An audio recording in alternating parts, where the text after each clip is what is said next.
સમગ્ર રાજ્યની સાથે આગામી 22મી જૂને રવિવારે જામનગર જિલ્લાની કુલ 187 ગ્રામ પંચાયતોમાં ચૂંટણીઓ યોજાશે। આ ચૂંટણીઓની પૂર્વ તૈયારીઓ અંગે ગઈકાલે ગુરુવારે જિલ્લા સેવા સદન ખાતે યોજાયેલી પત્રકાર પરિષદમાં જિલ્લાના મુખ્ય ચૂંટણી અધિકારી એટલે કે કલેક્ટર તથા ચૂંટણીઓ દરમિયાન પોલીસ કામગીરી સંબંધે જિલ્લા પોલીસ વડા દ્વારા પત્રકારોને કેટલીક વિગતો આપવામાં આવી હતી। આ પત્રકાર પરિષદમાં જણાવવામાં આવ્યું છે કે જિલ્લાના 6 તાલુકાઓની કુલ 187 ગ્રામ પંચાયતોની ચૂંટણીઓ માટે પૂર્વ તૈયારીઓ કરી લેવામાં આવી છે અને આગામી રવિવારે સવારે 7 વાગ્યાથી સાંજના 6 વાગ્યા સુધી મતદારો મતદાન કરી શકશે। આ ચૂંટણીઓ માટે જિલ્લાના પુરુષ અને સ્ત્રી મળી કુલ 4.42 લાખથી વધુ મતદારો મતાધિકાર ધરાવે છે। તેઓ મતદાન કરી શકે તે માટે 426 મતદાન મથકોની વ્યવસ્થાઓ કરવામાં આવી છે અને આ માટે કુલ 2244 અધિકારીઓ અને કર્મચારીઓને ચૂંટણી ફરજો સોંપવામાં આવી છે। રવિવારે મતદાન થઈ ગયા પછી આગામી બુધવારે 25મી જૂને મતગણતરીઓ થશે। મતગણતરી માટે જિલ્લાના 6 તાલુકા મથકે સરકારી ઇમારતોમાં વ્યવસ્થા કરવામાં આવી છે। આ ઉપરાંત મતદાનના દિવસે રવિવારે ચૂંટણીઓ અંગેની ફરિયાદો માટે જિલ્લા ચૂંટણી તંત્ર દ્વારા round the clock control room કાર્યરત કરવામાં આવ્યો છે, જેના ફોન નંબર 0288 254 1960 છે। સમગ્ર ચૂંટણી પ્રક્રિયા દરમિયાન કાયદો અને વ્યવસ્થાની પરિસ્થિતિઓ જાળવવા માટે 1915 પોલીસ કર્મીઓ તથા હોમગાર્ડને ફરજ સોંપવામાં આવી છે।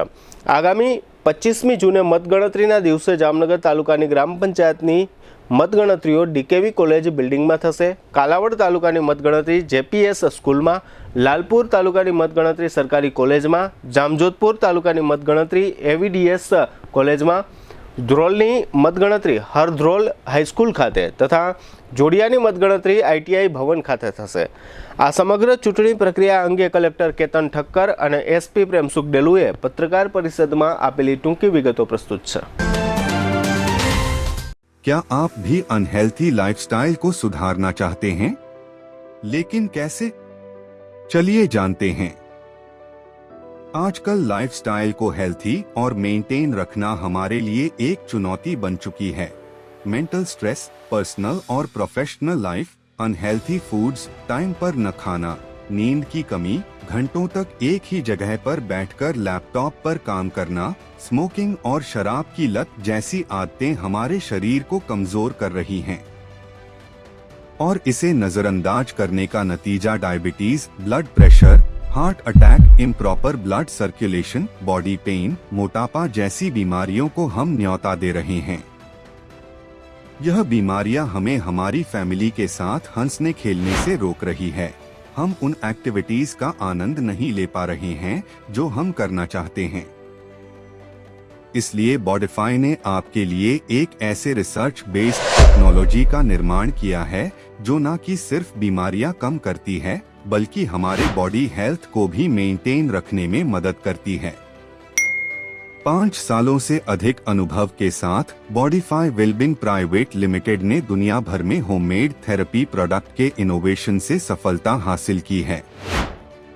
हमारे प्रोडक्ट पोर्टफोलियो में कई बॉडी पेन्स के साथ साथ लाइफस्टाइल डिसऑर्डर जैसे प्रॉब्लम्स का भी सलूशन है। टेंस EMS टेक्नोलॉजी पर आधारित भारत का पहला डिजिटल प्रोडक्ट बनाकर अपनी पहचान बनाई है, जिसने सर्टिफाइड लैबोरेटरीज IEC 60601 और IEC 60601-10 के सभी टेस्ट पास किए हैं। CDSCO द्वारा अधिकृत हम एक सर्टिफाइड मेडिकल डिवाइस मैन्युफैक्चरर हैं। अब इसे कई सारे डॉक्टर भी रिकमेंड करते हैं। बॉडीफाई के प्रोडक्ट्स में दिए गए यूनिक फीचर्स ने कस्टमर्स की प्रॉब्लम्स को सल्यूशन में बदल दिया है। क्या आप भी यह बदलाव महसूस करना चाहते हैं? तो आज ही संपर्क करें और अपने साथ साथ अपने फैमिली को भी हेल्थी रखें। इस वीडियो को देखने के लिए धन्यवाद।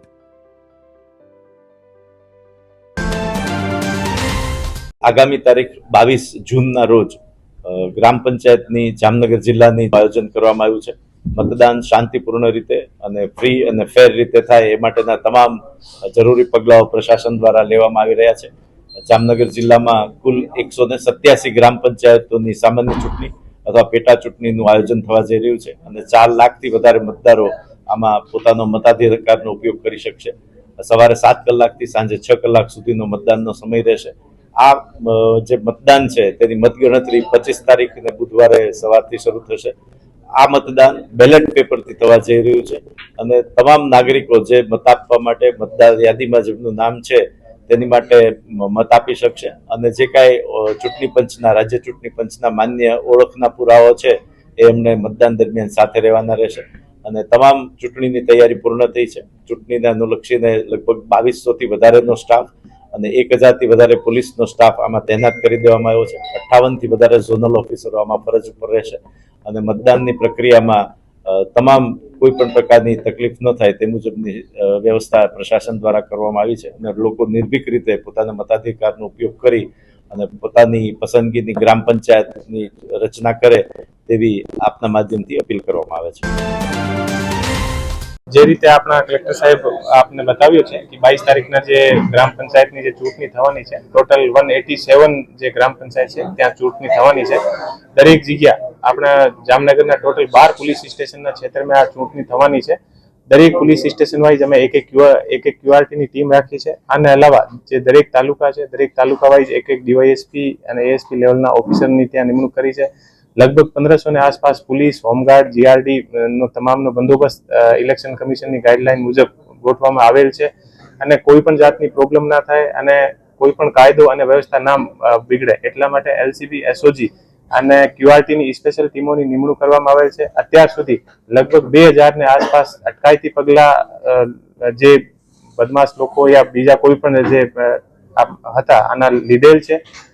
2 લોકોને તડીપાર કરવામાં આવેલ છે અને 20 લાખની આસપાસ નો પ્રોહિબિશનનો મુદ્દામાલ પણ જે કબજેમાં કરવામાં આવેલ છે અને અત્યાર સુધી જેટલા પણ ગ્રામ પંચાયતના બૂથ છે દરેક બૂથ ઉપર પોલીસનો એક વખત વિઝિટ થઈ ગયેલ છે અને અત્યાર સુધી કોઈ પણ જાતની કાયદો અને વ્યવસ્થાની પ્રોબ્લેમ નથી અને જે પણ ઇલેક્શનના સમયમાં ફ્રી એન્ડ ફેર ઇલેક્શનમાં પ્રોબ્લેમ ક્રિએટ કરશે આ પર પોલીસ કડકાઈથી કાર્યવાહી કરશે.